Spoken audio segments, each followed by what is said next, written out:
ماہ رمضان آیا، ماہ رمضان آیا، ماہ رمضان آیا، ماہ رمضان آیا۔ نحمده ونصلي ونسلم على رسوله الكريم، اما بعد فاعوذ باللہ من الشیطان الرجیم، بسم اللہ الرحمن الرحیم۔ محترم و مکرم ناظرین گرامی قدر، اللہ رب العزت کا کروڑا احسان، اس کا لطف و کرم، اس کا انعام و اکرام کہ ہمیں زندگی میں ایک مرتبہ پھر ماہ رمضان المبارک کی عظیم ساعتیں عطا فرمائیں اور ہمیں بخشش اور مغفرت کی سند حاصل کرنے کا موقع عنایت فرمایا۔ آج 16 رمضان المبارک سیدہ عائشہ صدیقہ رضی اللہ تعالی عنہا کے دن کے طور پر منایا جاتا ہے، تو انشاءاللہ العزیز آج کی گفتگو حضور نبی کریم صلی اللہ علیہ وآلہ وسلم کی سب سے پیاری، سب سے لاڈلی اور سب سے کم عمر زوجہ محترمہ ام المؤمنین سیدہ عائشہ صدیقہ رضی اللہ تعالی عنہا کی سیرت اور ان کی خصوصیات پر گفتگو ہوگی۔ ناظرین محترم، اگر یوں کہا جائے کہ سیدہ عائشہ صدیقہ رضی اللہ تعالی عنہا کے فضائل و مناقب ریت کے ذروں اور آسمان کے تاروں سے برابر ہیں تو یہ غلط نہ ہوگا۔ یعنی اللہ رب العزت نے انہیں بے شمار کمالات اور بے شمار فضائل عطا فرمائے ہیں، بہت ساری انفرادیات انہیں بھی حاصل ہیں کہ جس کی وجہ سے یہ دیگر ازواج سے ممتاز اور عرفہ مقام پر فائز ہیں۔ سیدہ عائشہ صدیقہ رضی اللہ تعالی عنہا کے حوالے سے ہمیں یہ حدیث مبارکہ ملتی ہے کہ سیدہ عائشہ صدیقہ خود اس کی راوی ہیں۔ فرماتی ہیں کہ میں حضور نبی کریم صلی اللہ علیہ وآلہ وسلم کے ساتھ حجرہ پاک میں بیٹھی تھی کہ آقا علیہ الصلوۃ والسلام نے ارشاد فرمایا کہ جبریل امی آئے ہیں اور جبریل امی نے آپ کو سلام کہا ہے۔ سیدہ عائشہ صدیقہ کی شان اور مرتبہ کس قدر بلند ہے کہ جن کو جبریل امی بھی سلام کرتے ہیں۔ اللہ اکبر۔ حضور نبی کریم صلی اللہ علیہ وآلہ وسلم کی ایک حدیث طیبہ ہمیں ملتی ہے جس میں آقا علیہ الصلوۃ والسلام نے ارشاد فرمایا اور سیدہ عائشہ صدیقہ سے فرمایا کہ مجھے 3 مرتبہ خواب میں اے عائشہ تمہیں دکھایا گیا کہ ایک فرشتہ ریشمی لباس میں آپ کو میرے پاس لے کر آیا اور مجھے کہا کہ یہ آپ کی زوجہ ہوں گی۔ تو اس سے آپ اندازہ لگا سکتے ہیں کہ سیدہ عائشہ صدیقہ رضی اللہ تعالی عنہا کا مقام اور مرتبہ کس قدر بلند ہے۔ بہت ساری احادیث طیبہ سیدہ عائشہ صدیقہ رضی اللہ تعالی عنہا کی عظمت اور فضیلت کے اعتبار سے ہمیں ملتی ہیں۔ آقا علیہ الصلوۃ والسلام سے سوال کیا گیا، یا رسول اللہ صلی اللہ علیہ وسلم، آپ کو دنیا میں سب سے پسندیدہ کون ہے؟ فرمایا عائشہ، اور ساتھ فرمایا اس کے بعد عائشہ کے والد جناب سیدنا ابو بکر صدیق رضی اللہ تعالیٰ عنہ یہ دنیا میں مجھ سے سب سے زیادہ پسندیدہ ہیں۔ پھر اسی طرح سے ارشاد فرمایا کہ کائنات کی عورتوں پر سیدہ عائشہ کو ویسی ہی فضیلت حاصل ہے جیسا کہ سرید کو اور کھانوں پر فضیلت حاصل ہے۔ سیدہ عائشہ صدیقہ رضی اللہ تعالی عنہا 10 خصوصیات کے حوالے سے فخر کیا کرتی تھیں اور 10 خصوصیات کا لوگوں کو بتایا کرتی تھیں کہ یہ 10 خصوصیات میرے اندر موجود ہیں اور جو کسی اور کو اللہ رب العزت نے نہیں عطا کی۔ آئیے ان 10 خصوصیات کا جب سیدہ عائشہ صدیقہ سے پوچھا گیا تو انہوں نے کیا جواب دیا۔ سیدہ عائشہ صدیقہ رضی اللہ تعالیٰ عنہ فرماتی ہیں کہ فرشتہ میری تصویر کو آقا علیہ الصلوۃ والسلام کے پاس لے کر آیا، یہ میری انفرادیت اور خصوصیت ہے۔ دوسرے نمبر پر فرمایا کہ حضور نبی کریم صلی اللہ علیہ وآلہ وسلم نے مجھ سے 7 سال کی عمر میں عقد یعنی نکاح فرمایا اور میری 9ویں سال میں رخصتی ہوئی۔ تیسری خصوصیت انہوں نے ارشاد فرمائی کہ میرا عقد یعنی میرا نکاح حالت بکر یعنی میں کنواری تھی تو میرا نکاح جانب عالم صلی اللہ علیہ وآلہ وسلم سے ہوا۔ تو یہ بات ذہن نشین رہے کہ آقا علیہ الصلاۃ والسلام نے جتنی بھی عورتوں سے شادی کی اور حضور علیہ الصلاۃ والسلام کی جتنی بھی ازواج تھیں ان میں سے صرف سیدہ عائشہ صدیقہ رضی اللہ تعالی عنہا ایسی عورت تھیں کہ جو کہ باکرہ تھیں یعنی کنواری تھیں اور انہیں آقا علیہ الصلاۃ والسلام نے اپنے عقد میں لیا۔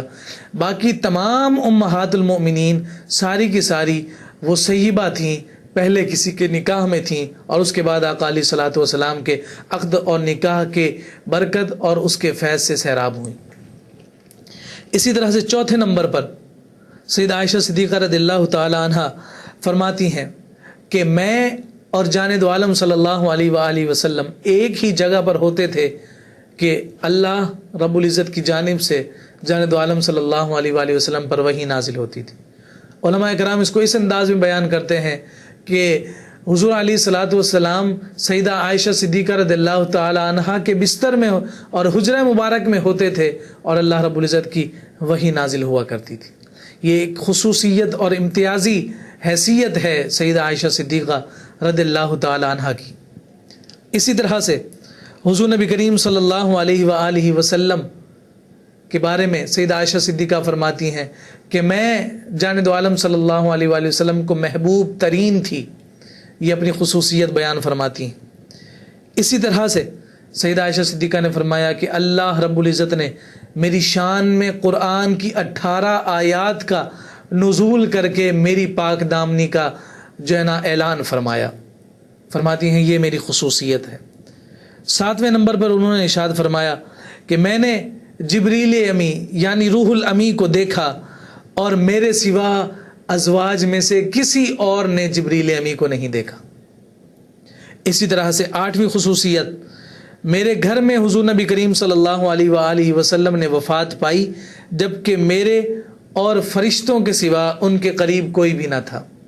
یعنی سیدہ عائشہ صدیقہ رضی اللہ تعالیٰ عنہ فرماتی ہیں کہ جب نبی کریم صلی اللہ علیہ وآلہ وسلم نے اس دنیا سے ظاہری پردہ فرمایا تو اس وقت وہ میرے حجرے میں تھیں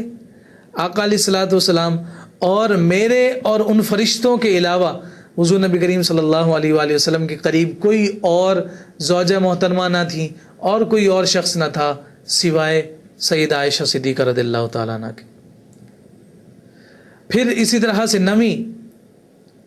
خصوصیت بیان کرتے ہوئے سیدہ عائشہ صدیقہ فرماتی ہیں کہ میری شان میں آسمان سے برات آئی اور میں پاک تھی اس پاک ذات کے نزدیک۔ یعنی میری برات کے لیے، میری پاک دامنی کے لیے اس پاک ذات نے اپنی پاک آیات کا نزول کر کے میری پاک دامنی کا اعلان کیا۔ اور اسی طرح سے فرمایا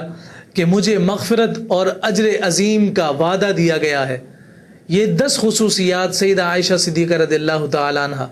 بڑے فخر کے ساتھ اور بڑے رشک کے ساتھ لوگوں کو بتایا کرتی کہ مجھے اللہ رب العزت نے یہ تمام 10 کے 10 خصوصیات اور یہ 10 انفرادیات عطا فرمائی ہیں۔ اسی طرح سے آقا علیہ الصلاۃ والسلام کی یہ پیاری زوجہ محترمہ کی اگر ہم سیرت کا مطالعہ کریں اور ان کی ذات کی خصوصیات کے حوالے سے بات کریں تو اللہ رب العزت نے انہیں علم میں بھی ایک مقام اور مرتبہ عطا فرمایا تھا۔ سیدہ عائشہ صدیقہ رضی اللہ تعالی عنہ ان 6 راویوں میں سے ہیں کہ جنہوں نے سب سے زیادہ آقا علیہ الصلاۃ والسلام کی احادیث طیبہ کو روایت کیا۔ اسی طرح سے سیدہ عائشہ صدیقہ رضی اللہ تعالی عنہ بہت بڑی اور بہت شاندار فقیہہ تھیں۔ انہیں اللہ رب العزت نے علم طب پر کمال مہارت عطا کی تھی، اور اسی طرح سے وہ قیاس کے علم پر اور ساتھ ساتھ علم شعر پر بھی ایک مکمل عبور رکھتی تھیں۔ سیدہ عائشہ صدیقہ رضی اللہ تعالی عنہ سیدنا عمر فاروق رضی اللہ تعالی عنہ اور سیدنا عثمان غنی رضی اللہ تعالی عنہ کے دور میں جب تک وہ حیات رہیں فتویٰ دیا کرتی تھیں، اور ان کے فتوے کو کمال مقدم مقام پر رکھا جاتا تھا، اور یہاں تک کہا جاتا ہے کہ بڑے بڑے صحابہ، نامور صحابہ سیدہ عائشہ صدیقہ رضی اللہ تعالی عنہا سے فرائض کے معاملات اور مسائل کو سمجھا کرتے تھے، اور علماء کرام نے یوں لکھا کہ سیدہ عائشہ صدیقہ رضی اللہ تعالی عنہا تو بڑے بڑے صحابہ کی استانی ہیں. یہ سیدہ عائشہ صدیقہ رضی اللہ تعالی عنہ کا ایک کمال انفرادیت ہے کہ وہ دین متین کی فقیہہ بھی تھیں، علم طب کی ماہر بھی تھیں، علم شعر اور علم قیاس پر بھی وہ کمال عبور رکھتی تھیں. سیدہ عائشہ صدیقہ رضی اللہ تعالی عنہا کہ کچھ تلامذہ جو صحابہ کرام رضوان اللہ تعالی علیہم اجمعین جن کے نام بڑے مشہور ہیں، اور انہوں نے بھی اپنے علم کے بلبوتے پر ایک بڑا نام کمایا، اور وہ تلامذہ ہیں سیدہ عائشہ صدیقہ رضی اللہ تعالی عنہا کے، جن میں ہمیں سب سے پہلے نام نظر آتا ہے جناب سیدنا ابو موسیٰ اشعری رضی اللہ تعالی عنہ، اور حضور نبی کریم صلی اللہ علیہ وآلہ وسلم کی سب سے زیادہ احادیث کو روایت کرنے والے سیدنا ابو ہریرہ رضی اللہ تعالی عنہ بھی سیدنا عائشہ صدیقہ رضی اللہ تعالی عنہا کے شاگرد ہیں. اسی طرح سے حضرت عروہ بن زبیر رضی اللہ تعالی عنہ، حضرت عبداللہ بن عمر رضی اللہ تعالی عنہ، حضرت عمرو بن عاص رضی اللہ تعالی عنہ، حضرت عبداللہ ابن عباس رضی اللہ تعالی عنہ. یہ ایک طویل جلیل القدر صحابہ کی فہرست ہے کہ جنہوں نے فقہ کا اور جنہوں نے مسائل کا علم سیدہ عائشہ صدیقہ رضی اللہ تعالی عنہا سے حاصل کیا. سیدہ عائشہ صدیقہ رضی اللہ تعالی عنہا کی دیگر خصوصیات اور ان کی سیرت کے چیدہ معاملات پر اگر ہم نظر دوڑائیں تو اللہ رب العزت نے انہیں کمال سخاوت کا درجہ عطا فرمایا تھا. حضور نبی کریم صلی اللہ علیہ وآلہ وسلم نے ساری زندگی جو زہد کا درس اپنی ازواج کو دیا تھا، وہ سارا کا سارا درس سیدہ عائشہ صدیقہ رضی اللہ تعالی عنہ کی حیات میں اور ان کی صورت میں، ان کی سیرت میں ہمیں نظر آتا ہے. وہ دنیا سے اس قدر بے رغبت تھیں کہ جتنا مال ہوا کرتا تھا وہ اللہ کی راہ میں خرچ کر دیا کرتی. سیرت نگاروں نے لکھا کہ جس طرح سے تاجدار کائنات صلی اللہ علیہ وآلہ وسلم کو اگر کوئی مال حاصل ہوا کرتا تھا تو وہ شام ڈھلنے سے پہلے سارا کا سارا فقیروں میں، غریبوں میں تقسیم کر دیا کرتے تھے، اور اس وقت تک گھر میں تشریف نہ لے جاتے تھے جب تک سب کچھ تقسیم نہ ہو جاتا تھا. یہی حال سیدہ عائشہ صدیقہ رضی اللہ تعالی عنہا کا تھا کہ جتنا مال ہوتا سارا کا سارا اللہ رب العزت کی بارگاہ میں اور اس کی راہ میں خرچ کر دیا کرتی تھی. غریبوں کی مدد کر کے، مفلسوں کی مفلسی کو دور کر کے، پریشان حالوں کی پریشانیوں کو دور کر کے سیدہ عائشہ صدیقہ رضی اللہ تعالی عنہا قلبی سکون اور راحت محسوس کیا کرتی تھی. سیدنا امیر معاویہ رضی اللہ تعالی عنہ نے ایک دفعہ 1,00,000 درہم سیدہ عائشہ صدیقہ رضی اللہ تعالی عنہا کے لیے بھیجے بطور ہدیہ، تو آپ رضی اللہ تعالی عنہا نے وہ سارے کے سارے 1,00,000 درہم غریبوں میں تقسیم کر دی. اور جب غریبوں میں تقسیم کر کے خالی ہاتھ ہو گئیں تو آپ کی ایک کنیز نے آ کر کہا کہ کچھ پیسے رکھ لیتی کہ جس کے بدلے میں آپ کچھ گوشت لے لیتی اور آج رات کا کھانا ہم کھا لیتے. تو سیدہ عائشہ صدیقہ رضی اللہ تعالیٰ عنہ نے بڑا خوبصورت جواب دیا. فرماتی ہیں کہ یہ اس وقت بتاتے کہ جب میں نے تقسیم نہ کیا ہوتا تو شاید میں اپنی ذات کے لیے کچھ سوچ لیتی. تو ہمیں یہ سیدہ عائشہ صدیقہ کی سخاوت کو دیکھتے ہوئے یوں نظر آتا ہے کہ جب وہ اللہ کی راہ میں خرچ کرنے کے لیے اپنے ہاتھوں کو کھولا کرتی تھیں تو وہ اپنی ذات سے بالکل بے نیاز ہو جایا کرتی تھیں اور اپنی ذات کو بالکل وہ مٹا دیتی تھیں کہ اللہ کی بارگاہ میں ان کا کوئی ایک حیثیت ہی نہیں. وہ اللہ کی راہ میں خرچ کرنے کو میں اتنا مگن ہو جایا کرتی تھیں کہ پھر اس کے بعد انہیں اپنی ذات کا کوئی خیال نہ رہتا تھا کہ دنیا کا بڑے سے بڑا سخی ہو، بڑے سے بڑا وہ اللہ کی راہ میں خرچ کرنے والا ہو، کہیں نہ کہیں تو اس کا ہاتھ رکے گا بھی کہ بھائی میں نے اپنے لیے بھی کچھ رکھا ہے کہ نہیں. لیکن سیدہ عائشہ صدیقہ کمال سخاوت کے مرتبے پر فائز تھیں کہ وہ جب خرچ کرنے لگتی تو سب کچھ بھول جاتی کہ انہیں اپنے لیے بھی کچھ رکھنا ہے یا نہیں. جو کچھ ہوتا سارا کا سارا اللہ رب العزت کی راہ میں خرچ کر دیا کرتی تھی. مسجد نبوی میں ریاض الجنہ میں ایک ستون ہے جسے ستون عائشہ کے نام سے یاد کیا جاتا ہے. یہ ستون عائشہ کیا ہے، اس کے بارے میں آقا علیہ الصلوۃ والسلام نے اس جگہ کے بارے میں ارشاد فرمایا تھا. اب ریاض الجنہ کا ایک ایک ٹکڑا کہ جنت کا ٹکڑا ہے تو اس کی فضیلت، اس جگہ کی مقام اور مرتبے کو تو کوئی شے نہیں پہنچ سکتی، مگر اسی ریاض الجنہ میں ایک گوشے اور ٹکڑے کے بارے میں تاجدار کائنات صلی اللہ علیہ وآلہ وسلم نے ارشاد فرمایا کہ اگر میں بتا دوں کہ اس جگہ پر نماز پڑھنے کا کس قدر اجر و ثواب ہے، کس قدر اجر و ثواب ہے، تو پھر یہاں پر نماز پڑھنے کے لیے لوگوں کی قراندازی ہوا کیا کرے گی. تو آج وہ جگہ ستون عائشہ کے نام سے مشہور ہے. آج ہم جب مسجد نبوی جاتے ہیں، اللہ رب العزت جنہیں پیارے حبیب صلی اللہ علیہ وآلہ وسلم کے در کو دیکھنے کی سعادت عطا کرتا ہے، تو پھر وہ دیکھتے ہیں کہ ریاض الجنہ میں ستون عائشہ پر تاجدار کائنات صلی اللہ علیہ وآلہ وسلم کے غلام، اس شاقان مصطفیٰ کریم صلی اللہ علیہ وآلہ وسلم حضور علیہ الصلوۃ والسلام کی اس حدیث طیبہ سے درس لیتے ہوئے اس جگہ پر کس قدر ٹوٹ کر پڑتے ہیں کہ آقا علیہ الصلوۃ والسلام نے ارشاد فرمایا کہ اس کا اتنا اجر و ثواب ہے کہ یہاں پر قراندازی کی جانی پڑے اگر اس کا اجر و ثواب لوگوں کو اور اس جگہ کا پتہ چل جائے. تو یہ سیدہ عائشہ صدیقہ رضی اللہ تعالی عنہ کا ہم پر کرم ہے کہ انہوں نے اس جگہ کی نشاندہی فرما دی کہ تم لوگ یہاں پر اس نشان زدہ جگہ پر نماز پڑھو تو اللہ رب العزت نے جن انعامات کا وعدہ کیا ہے تم ان انعامات کے حقدار بن جاؤ گے. سیدہ عائشہ صدیقہ رضی اللہ تعالی عنہ کے حجرہ مبارک کے حوالے سے گفتگو اگر کی جائے تو سیدہ عائشہ صدیقہ رضی اللہ تعالی عنہ کا حجرہ مبارک دنیا کی ہر جگہ سے بڑھ کر ہے. اگر یوں کہا جائے کہ سیدہ عائشہ صدیقہ رضی اللہ تعالی عنہ کے حجرہ مبارک میں جس مقام پر تاجدار کائنات صلی اللہ علیہ وآلہ وسلم آرام فرما ہے وہ کائنات کی ہر جگہ سے ممتاز، بلند اور عرفہ مقام کی حامل وہ جگہ ہے. تو یہ مقام اور شرف بھی سیدہ عائشہ صدیقہ رضی اللہ تعالی عنہ کو حاصل ہے کہ انہی کے حجرہ مبارک میں آقا علیہ الصلوۃ والسلام آرام فرما ہے. نہ صرف آقا علیہ الصلوۃ والسلام آرام فرما ہے تو جاند عالم صلی اللہ علیہ وآلہ وسلم کے ساتھ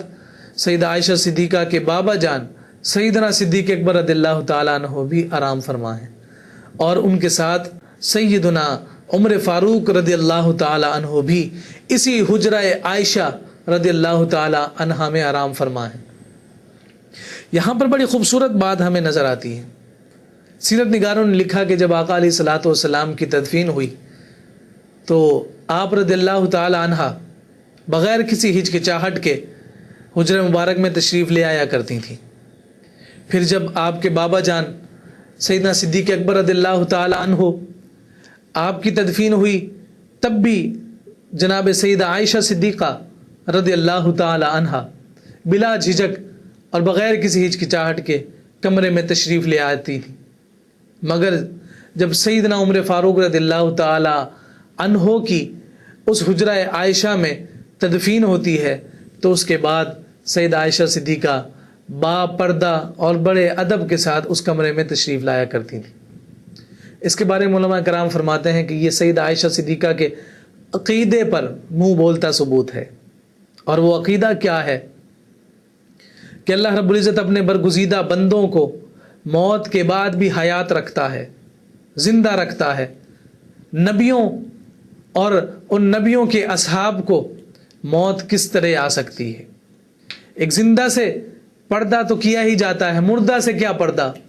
تاجدار کائنات صلی اللہ علیہ وآلہ وسلم سیدہ عائشہ کے محرم ہیں، سیدنا صدیق اکبر بابا ہیں، ان سے پردے کا حکم نہیں ہے. مگر جب سیدہ عائشہ صدیقہ رضی اللہ تعالیٰ عنہ کے حجرہ میں سیدنا عمر فاروق رضی اللہ تعالیٰ عنہ آتے ہیں کہ وہ نامحرم ہیں، تو تدفین کے بعد بھی ظاہری پردہ فرمانے کے بعد سیدہ عائشہ صدیقہ ان سے اسی طرح سے پردہ فرما رہی ہیں جس طرح سے ظاہری حیات میں وہ سیدنا عمر فاروق رضی اللہ تعالیٰ عنہ سے پردہ فرمایا کرتے تھے. وقت کی قلت کے سبب ہم اپنی گفتگو کو یہیں ختم کرتے ہیں. اللہ رب العزت حضور نبی کریم صلی اللہ علیہ وآلہ وسلم کی آل، اصحاب، ازواج تمام سے صحیح معنوں میں سچی پکی نسبت الفت عطا فرمائے. وما علینا الا البلاغ المبین. ماہ رمضان آیا ماہ رمضان آیا ماہ رمضان آیا ماہ رمضان